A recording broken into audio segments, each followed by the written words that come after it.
Hello and welcome to State of the Economy. Today we have as our guest Dr. Arvind Virmani, who represented India as Executive Director at the International Monetary Fund and was also the Chief Economic Advisor in the Finance Ministry. Welcome to our show, Dr. Virmani.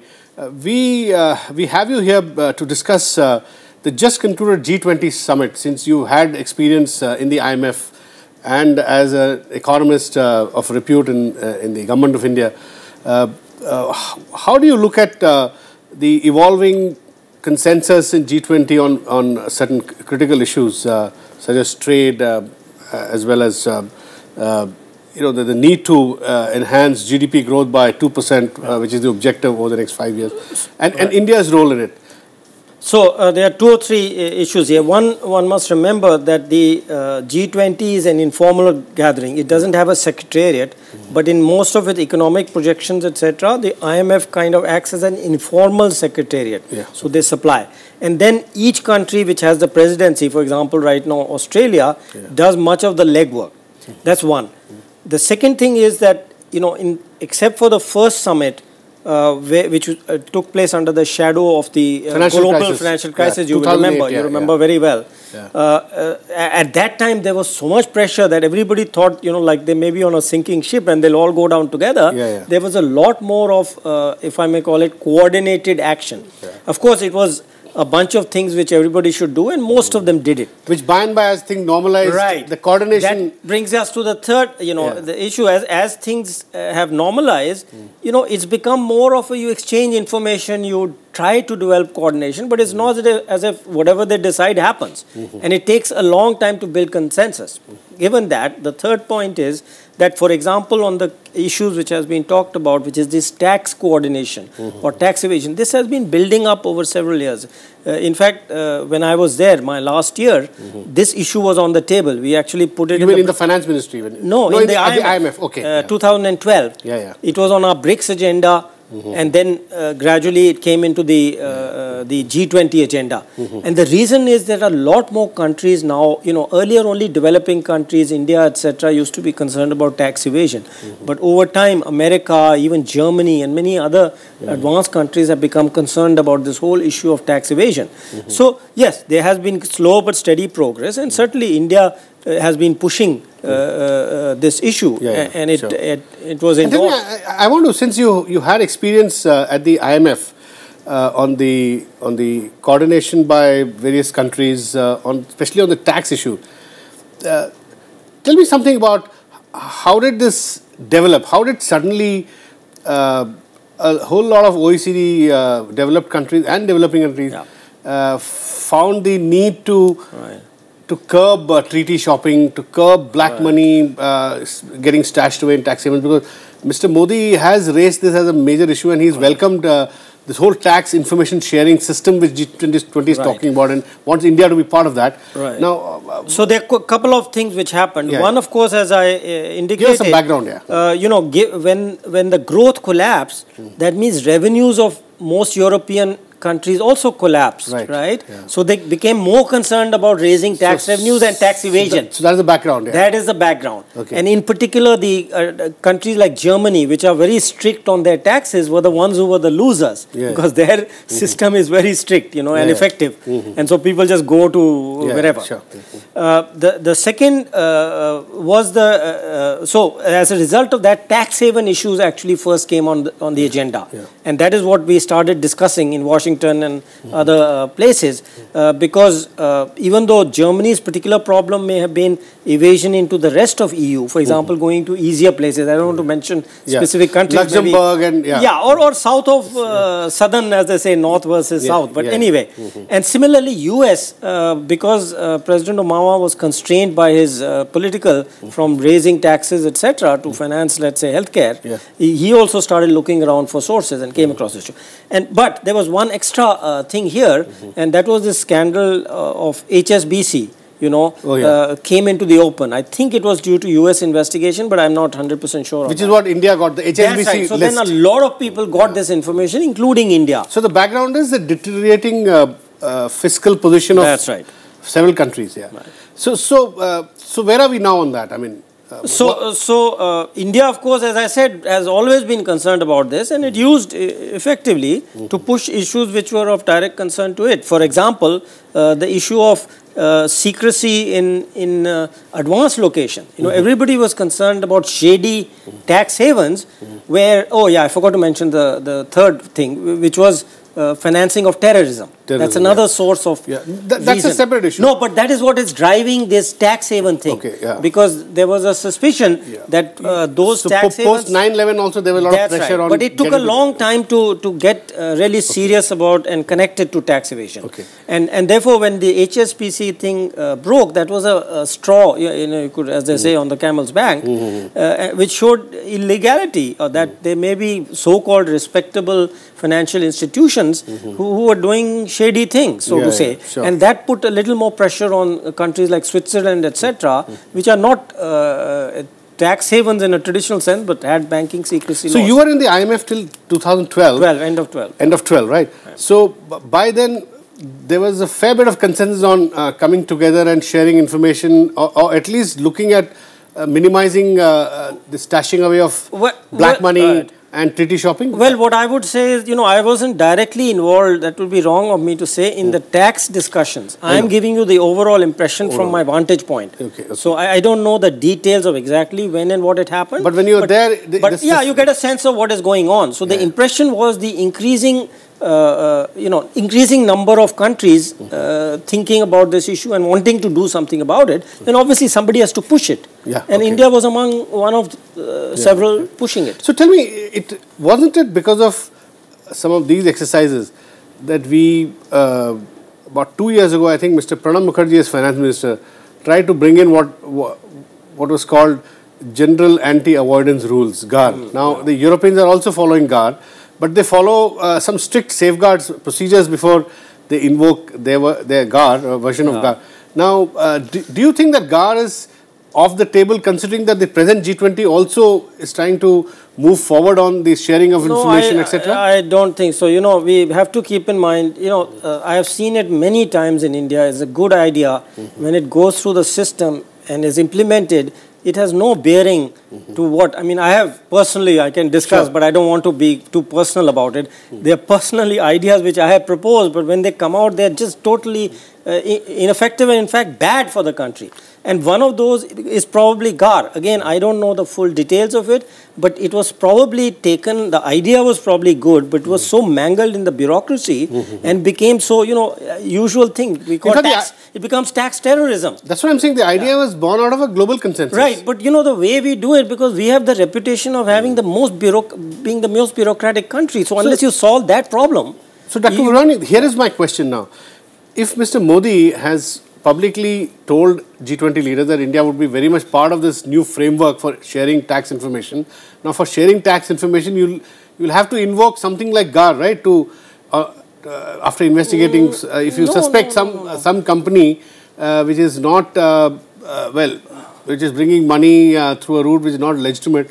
So no, tax evasion has all, you know, you have illegality. The problem, what it says is that if you have a case against somebody or you're investigating, you can show them, okay, we are serious. For example, it's not a political thing.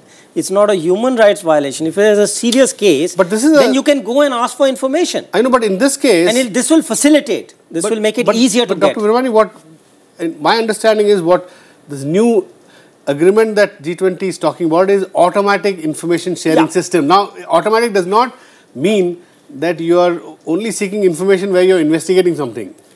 Yeah, so things will become easier. That's my point. Earlier, there used to be very strict rules of, you know... So does it follow that then that Mauritius, which is a tax haven, it'll become easier for authorities to get details of companies in Mauritius? Yeah, so for example, you know, the problem is not Mauritius. The problem was where is it coming from? Exactly. So maybe that will become easier. I don't know the fine print on this because that would have been difficult. Under a tax treaty with Mauritius, it would be hard to ask, you know, let's say UK or wherever, that this is coming from your country via Mauritius. That was not acceptable. Now perhaps it will be. I don't know the fine print. But it could be coming through various tax havens, So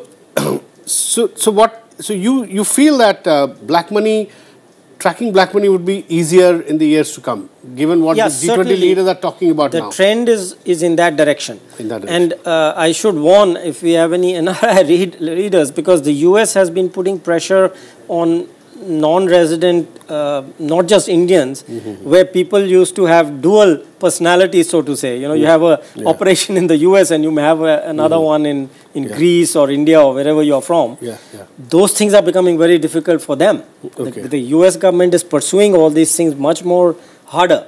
So tax evasion from that side also will become difficult. So, but overall, do you think India will benefit from this? Because India incrementally will be a destination for far more investments, right, than would the OECD countries be. So, to that extent, it will be beneficial for India to have companies invest directly rather than come through tax havens and avoid tax, right? Well, remember, there are two different things. One is illegal money. No, I'm talking about legitimate money. Yeah, legitimate coming money. Through. I'm talking about treaty shopping. I'm talking about treaty shopping now. But tax evasion is something different from tax. You know, when you're talking about what you are talking, then you really are talking about tax reform in India. Then you're back to the GAR issue. If that is a bad thing, then it won't help. You have to remove. You have to make taxation simpler. You have to have better cross-border evaluation. What do you call it? The pricing. Transfer pricing rules, etc. You got to have a better system. Otherwise, that will not reduce. That's what I'm saying. So, if you have a better system, and if you're part of this, then it will be effective. Global consensus, which is trying to curb treaty shopping, then India would be a beneficiary. Absolutely. If you can clean up one's own act, then at least the unfairness will go. If I don't want to do all this funny business and the next guy does, I will then be more on an even plane with him. Exactly. You know, so that is a good thing. For instance, Vodafone wouldn't have happened if we have a new framework as you're talking about, where everything is very clean, simple, transparent. Then Vodafone wouldn't have happened at all. They would have paid tax in this jurisdiction, right? So, what are the other issues that you think should catch attention from the outcome of the G20? So the other big objective was, you know, about growth. You read that was a big story. Now, question again is, why is that on the agenda? The reason is that for the last 2, 3, 4 years, the international organizations like IMF, World Bank have consistently reduced their focus of global growth. So, world economy is in trouble overall. And that made it imperative to put this on the agenda and try to do something about it. Specific target of getting an extra 2% growth by those targets are more for, you know, public to focus on. Because if you just say we're going to increase growth, nobody kind of can focus. We'll take a small break here and come back to this subject. Please stay with us, sir.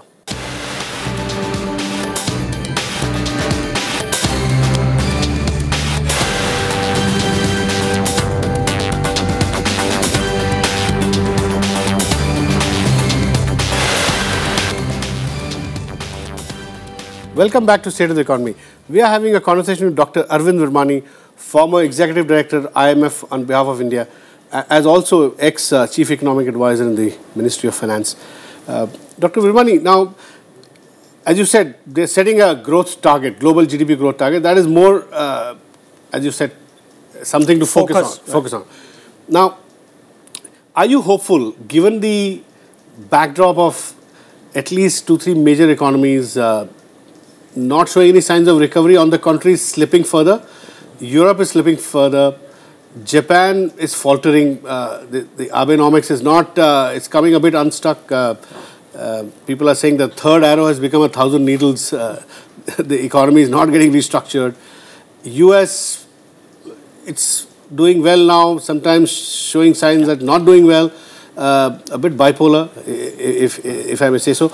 So, given this backdrop, they're expecting, again, economies like India and China to sort of do well incrementally.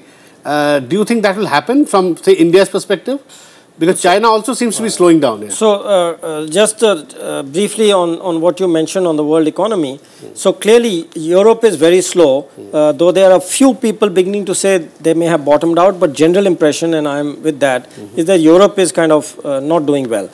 the US as predicted, I mean, when I was at the IMF, I said that there will be a slow and steady recovery. So they seem to be on path. You know, we get these optimistic and pessimistic movements. Whenever there's a little spike up, people have started thinking, oh, it's going to go up a lot. And then it goes down and says, but I think it's been fluctuating but slow and steady. So that's a ray of hope for us because, you know, for our IT exports, etc., go to the US is important market. Japan, you're very right, you already summarized. But China, I would disagree a little bit because there are real fears that Chinese economy actually at some point may slow down very sharply. Since the financial... No, I agree with you.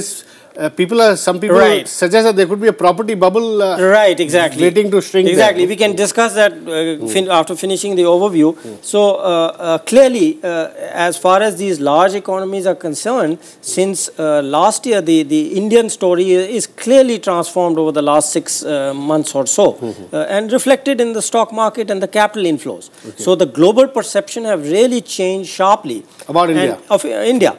So the question is, but we, now looking at from India perspective, I don't think we can depend on the external market, and that is again reflected as it is often in the export numbers, which were negative. For the latest one has just come out, I think, yesterday. So you're saying we have no option but to do structural reforms? Absolutely. So we have to focus even more, you know, this expectation which every once in a while the IMF and World Bank has of recovery of Europe, Japan, etc. We just cannot depend on. Okay, the US, as I said, we can say, okay, there will be steady recovery, but we are back to our own resources. We have to do some heavy lifting at home. That's right, especially on you know, encouraging investment, etc. Usual things which are being talked about, which we can discuss.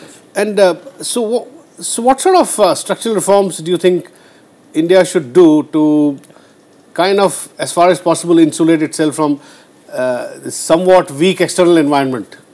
So, most of those things are on the table, but one thing which I actually had the occasion to talk recently to the government, I don't want to say who, I raised this issue that a very good issue of tax terrorism had been raised by this government, you know, the party to which the government belongs, but I have not seen enough action from outside, you know, as being an outsider observing.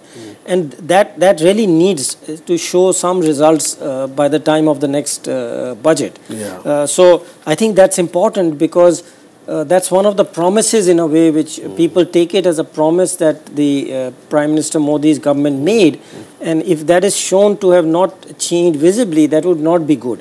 So from the reaction I got, I think it was registered, and I would guess, or I would predict that they will do something. So if we take that, then I think one of our major impediments to investment will be removed. Now there are lots of other... you could hardly call this reform because this is just correcting and... Yeah, it is correcting, but it's important. Remember imbalance which got created earlier. What we are discussing right now is the short term, right? That we need to revive the economy. 6 months, yeah, because investment is still, it's showing the production side, capital goods, looking at IIP is showing some signs of steady recovery, but still many people are skeptical and say the what is called the investment cycle will not revive for a year and a half. I think they are too pessimistic, but you know, the government has to make sure it does. You can't just say X is too pessimistic and I'll be optimistic. You have to ensure it when you're in the government, and given the global weaknesses, in the sense that that's not going to be a help. So that is one of them. The others are the usual things we've talked about, but there is also another factor I pointed to, which is what I call positive drivers. You know, in principle, for example, this defense industry could be, but defense is one of those complicated things which take a long time, so it may not be effective. It's a long gestation industry. Yeah, because there are too many controls. You know, even US has enormous controls and so on. But things like public sector, loss-making public sector. My research on the 91 reforms showed that you know, while the deeper reforms were taking effect, what saved the growth from remaining low, revived it, was public sector reforms actually. So getting rid of or doing something about the loss-making units, for example, can give you fairly quick results. So I pointed to a couple of these things, and again, one is hopeful that some of this, I mean, you already heard that the finance minister said, I am open to but tell me, how doing something about loss-making units. Dr. Virmani, you have an expectation that this government will do something in the next budget. So does the market. A lot of people have been saying that this government has completed 6 months, nearly 6 months, and a lot of their expectations of this government in terms of reform, they are looking at the next budget. They said the first budget was somewhat done in a hurry, so it was in continuity. So they did a lot of things which were generally in continuity, right? So Deepak Parakh has also recently, if you see him as an important industry representative, he said that things have not started really happening on the ground. So, so how do you see the next, say, 6 months? So two things. One, the point I mentioned, if they are referring to that, the tax issue, you know, resolution procedures, code, I haven't seen anything. If he is referring to that, I am in 100% agreement. But beyond that, I don't think so. The things are happening. You know, in the budget, you had the expenditure committee, which is going to look into various aspects of expenditure. But still hasn't happened on the ground. But right? In December, it will give its report. I'm absolutely confident of that. I mean, knowing the chairman, Mr. Jalhan, I'm sure. And then the second one is the major one was GST. GST. And we just read a report. I don't know whether it's true. Yeah, the finance minister has promised that he'll bring... No, that is going to... It's in the winter session, It's already put up to the cabinet for approval. Approval, yeah. That's the first step. Now, is that true? I don't know. But I was interviewed yesterday on that. Yeah, he said that some the winter session will look at... but this was more specific. It said the note has been put up to the cabinet for approval because that's the first step. Then it'll go to the parliament. Yeah, I think that has happened, yeah. Okay, well, now, that's concrete. Okay, fine. So one could expect a lot of things by budget time, right? Now, what do you make of Mr. Modi's very specific and clear statement at the G20 where he said that reforms cannot be by stealth. Reforms have to be people-centric, people-driven. And he also indicated that he would set more store by procedures rather than that's right. That's big sensational ideas, which even Mr. Jaitley has echoed. He said that reforms are not about some big sensational ideas. So but the stock markets actually expect exactly that. So where do you sort of draw a line? That's a very good question, and if you give me a few minutes, I will explain why. Yeah. You see, there is, this is purely from observation, and you know I wrote an article on foreign policy, on the emerging. But, you know, there's, in my analysis, there is a kind of dual thing. One is that, you know, we want investment, we want domestic foreign investment. We will go and address those guys directly. You know, for example, US business or Australian business. We don't want to use... I'm saying this is what seems to be the approach. Go through government, you know, not more of government, this, that, and the other. We are open for business and we will create the conditions where you can do profitable. That is one side of it. But the other side is this political one. What I think the PM was doing was to address the governments and say, you have political problems. You know, the US has a deadlock between Republicans and Democrats without saying it. In Greece, in Euro area, there's a deadlock within different countries. We need not name, we know who they are. Well, Germany and others. So what he was trying to say, you should be able to understand. We will also have to manage our politics. This is how you have your experience. So he was trying to make that connect to the leaders so they don't get impatient and mess up the direct connect with business, because business has to have a secure environment, otherwise they are not going to come. But he's saying beyond that, don't push me. I'm not, you know, I have my political things, I will do. So so he was saying that he'll take it to the people and do it transparently, not by stealth. Yeah, he's saying I am going to do it my way. And please understand, you do it your way in the US. I don't complain that your thing is stuck. I want to ask you this, Dr. Virmani, you've been with the government for very long, right? About 10 to 15 years? 20 years. 20 years, starting from Dr. Manmohan Singh's time when he implemented reforms.